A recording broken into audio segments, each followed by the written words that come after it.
আসসালামু আলাইকুম। অষ্টম শ্রেণীর প্রিয় শিক্ষার্থীরা, তো তোমাদের অর্ধবার্ষিক পরীক্ষা 2025। তো আজকে আমরা বাংলা দ্বিতীয় পত্রের প্রশ্ন এবং সমাধানগুলো দেখব। যে প্রশ্নটি দেখতে পাচ্ছ, এই প্রশ্নটি অনেক স্কুলে হুবহু আসতে পারে, আবার কিছু কিছু প্রাইভেট স্কুলের মধ্যে নাও আসতে পারে, ঠিক আছে? তো যাও, এটা সমস্যা না, তুমি বুঝতে পারবে যে কীভাবে কী টাইপের প্রশ্ন পরীক্ষার মধ্যে আসে বা কীভাবে অর্ধবার্ষিক পরীক্ষার মধ্যে বাংলা দ্বিতীয় পত্রের প্রশ্ন আনসার করতে হয়, ঠিক আছে?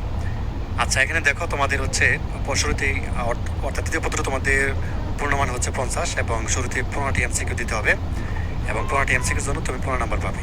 এরপরে হচ্ছে লিখিত অংশ রয়েছে।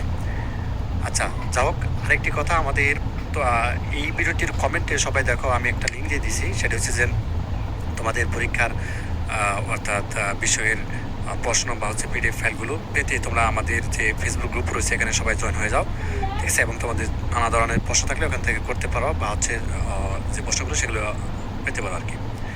এখানে দেখো যে এখানে বলছে বাসাকে কিসের বাহন বলা হয়। এখানে হচ্ছে আনসারটা হবে ক নম্বরটা বাবের। বাংলা ভাষার মৌখিক রূপের কয়টি রীতি?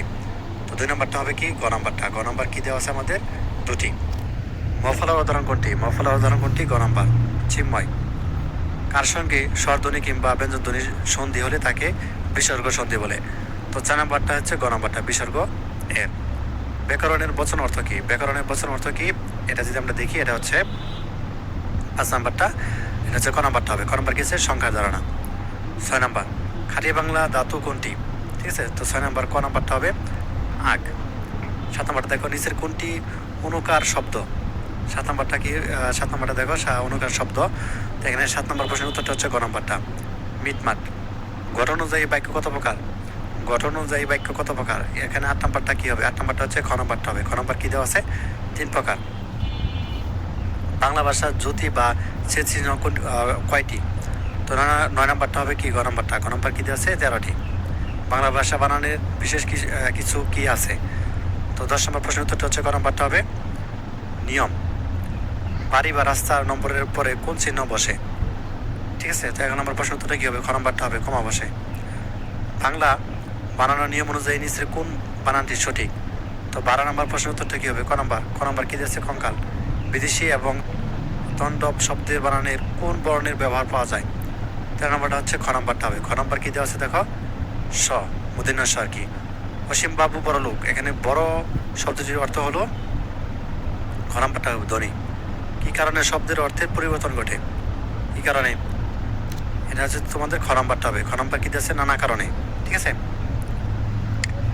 দেখো, লিখিত অংশ তোমাদের পরীক্ষা দিতে হবে 35-এর। তো এখানে থাকবে যে 1 নম্বরে নিশ্চের অনুচ্ছেদটি পড়ে এবং অনুধাবন করো, প্রশ্নগুলো উদাহরণ দাও। যেমন নিখুঁত শব্দের বিপরীত শব্দ কি? বাংলাদেশে পুরানো শিল্প কোনটি? বা টেরাকোটা কি? পাহাড়গুলোকে কেন ঐতিহাসিক স্থান বলা হয়? পুরনো এর সমর্থক শব্দ লেখো। অথবা তুমি লিখতে পারো অনুচ্ছেদ লিখতে পারো, ছোট্ট একটা অনুচ্ছেদ, বাংলা নববর্ষ সম্পর্কে একটা অনুচ্ছেদ লিখতে পারো, মানে একটা প্যারার মতো আর কি, প্যারাগ্রাফ যেরকম লেখো আর কি, ওইরকম একটা অনুচ্ছেদ বাংলা নববর্ষ সম্পর্কে কিছু লিখে দিলে, এটা তো আরো সহজ। খ নম্বরটা। তো তারপর দেখো 2 নং দিতে হবে তোমাদের, মনে করো তোমার নাম সাকিব, তোমার প্রবাসী বন্ধুর নাম হচ্ছে অনেক, কক্সবাজার সমুদ্র সৈকতের বর্ণনা দিয়ে তোমার বন্ধুকে একটা পত্র লেখো, অথবা বিনা বেতনে অধ্যয়নের জন্য শিক্ষকের নিয়ে একটা আবেদন লেখো। 3 নং হচ্ছে এখানে তুমি প্রথমটা দিতে পারো অথবা দিতে পারো, যে কোনো একটা দিলেই হবে। 5 নাম্বার 3 নং সারাংশ লেখো, সরি। তো সারাংশ লেখো, এখানে তোমাদের হচ্ছে এটা লিখতে পারো, সারাংশ মানে হচ্ছে গল্পের আর কি সারাংশ, আর সারমর্ম কবিতার কিছু লাইন দেওয়া থাকে, সারমর্ম লিখতে হয়, যেটা খুশি এটা দিবা। আর যে কোনো একটি বাক্য সম্প্রসারণ লেখো, এখানে 2টি দেওয়া থাকবে, যে কোনো একটা লাগবা, ঠিক আছে? সঙ্গতশীল লোহাবাসে এটা দিতে পারো। বা এ জগতে হাই সে বেশি চাই, আছে যার বুড়ি বুড়ি, ঠিক আছে? রাজার হস্ত করে এবং সমস্ত কাঙালির দঞ্চরি। আচ্ছা, যে কোনো একটি বিষয়ে প্রবন্ধ রচনা দিতে পারো, যেমন অধ্যবসায় দিতে পারো, বা পরিবেশ দূষণ তার প্রতিকার, বা ঋতু বাংলাদেশ, 3টা থেকে যে কোনো একটা দিতে পারো। তো এই ছিল তোমাদের অষ্টম শ্রেণীর বাংলা দ্বিতীয় পত্রের যে প্রশ্ন এবং কিছু সমাধান দিলাম, ঠিক আছে?